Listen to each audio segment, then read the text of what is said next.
I gotta go assassinate somebody.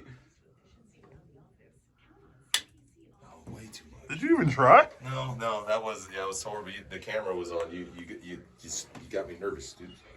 Edit that first one. You're embarrassing yourself. Give me the basketball.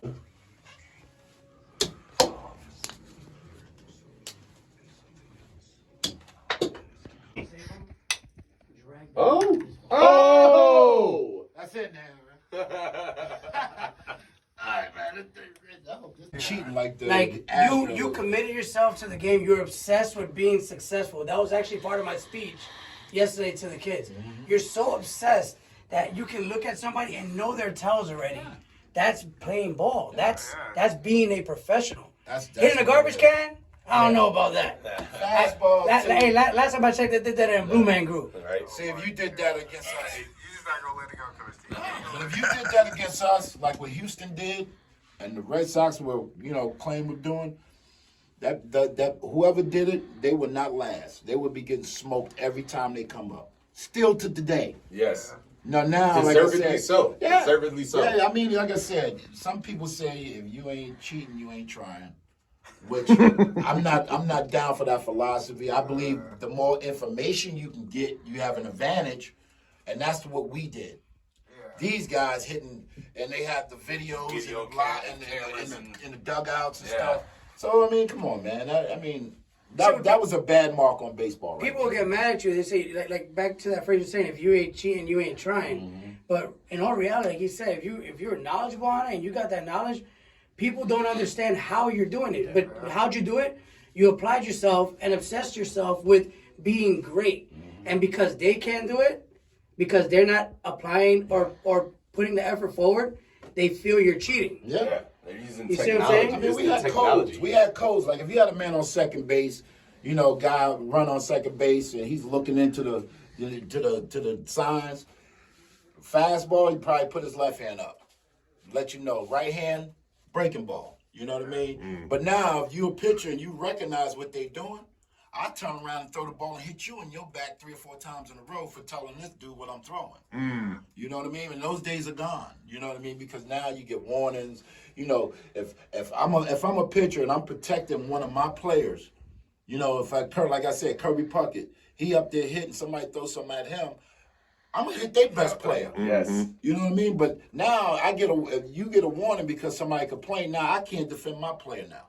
Because if I do, I'm getting tossed. Yeah, I missed that myself. So, like I said, the game softened up without a doubt, and it could be demoralizing or depressing to guys like myself.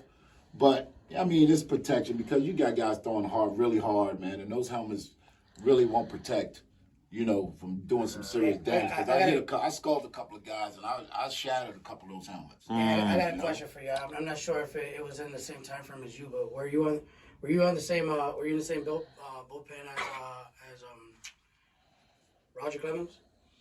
No, I pitched against Roger. We were never teammates. Okay. You know what I mean? Roger was a good dude, even though what do you feel about that situation with Roger? He cheated.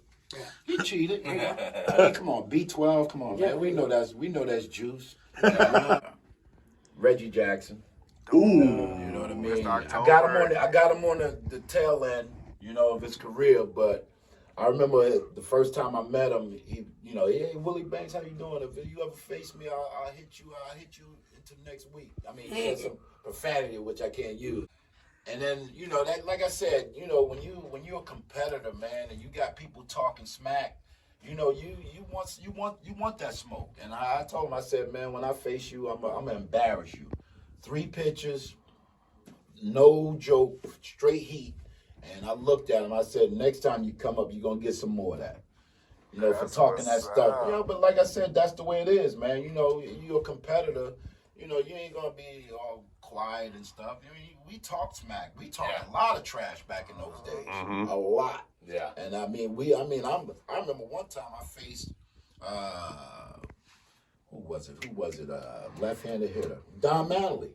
And Oh, Don yes, Malley, sir. and Don Malley was one of the nicest guys in the world that I met. You know what I mean? But when that bat came in his hand, he turned into Batman. I'm like, Business time. he swung, and I swear he fouled the ball straight back, and he looked at me like, "You throw that stuff down here again." I'm like, "Oh, for real? I'm getting you another one then." And I went right back at the same spot, missed it, and I said, "Now you're done. I gave you a shot. I'm gonna break you off with this curveball now." And I buckled him, and I looked at him. I said, "Sorry, Mr. Malley, I'm a fan of yours, but take a seat." Sucker. You know what I mean? I'm gonna use the word sucker for the profanity part. Hey, there's a lot of that that I didn't get to record, and I wish I did. I was just so captivated in this man's stories about his time in the league that sometimes I just forgot to hit record. I had to keep pinching myself and be like, "Oh man." Some of the stories he told, I didn't even get on. But I know that it's been clipped with the radio show, and I know we have the files for it. Like, I hope I get the chance to show them to some degree. But I'm definitely was excited about everything this guy had to say. And for those who don't know who Willie Banks is, allow me to give this man his proper introduction. Willie Banks is a two-time World Series champion, drafted out of the 1987 draft, along with notably Ken Griffey Jr. Ken went obviously first pick, and Willie Banks went third pick in the first round, making him the first pitcher drafted out that year. He got a ring with the 91 Minnesota Twins, which he was drafted to. He got a ring with the 95 Los Angeles Dodgers. And in the span of 15 years, he ends up going from the Twins to the Cubs to the Dodgers to the Marlins to the Yankees to the Diamondbacks to the Red Sox. The guy's just been everywhere. He survived the steroid era unscathed. He goes on to talk about how during his time people had vices like smoking and drinking between games. It's just a lot different than it was now and then and all this stuff, and that's what made some of these guys even more heroic. The fact that these guys were living legends, partying all night and everything else, I think personally makes them a lot more intriguing because they had to get up the next day and perform at their jobs at this high level. I wish, man, we had more than a 2-hour show because I think Willie had a lot more to talk about. And if he doesn't come back onto the show one day, I would love to see if this man ever writes a book. He was talking about stories with Kirby Puckett and meeting Patrick Mahomes' dad, Patrick Sr., who he's still really good friends with till this day. And he was telling us stories about how he watched Pat Jr. pretty much grow up to be what he was, because we all know Pat Jr. could have went and played baseball too. And again, I hope one day we get him back, because I would love to hear some of these stories. I think he was just an open book about everything, and I love that. If anything, Mr. Willie Banks, if you ever come back into town to come hang out with Chris, by the way, thanks to Chris, Coach T, for facilitating it. Willie was here for a charity event that Coach T was putting on here in town for the kids. It was a baseball clinic, which Willie was supposed to be the guest celebrity speaker, and then he had a soccer event going on. It was free to the kids.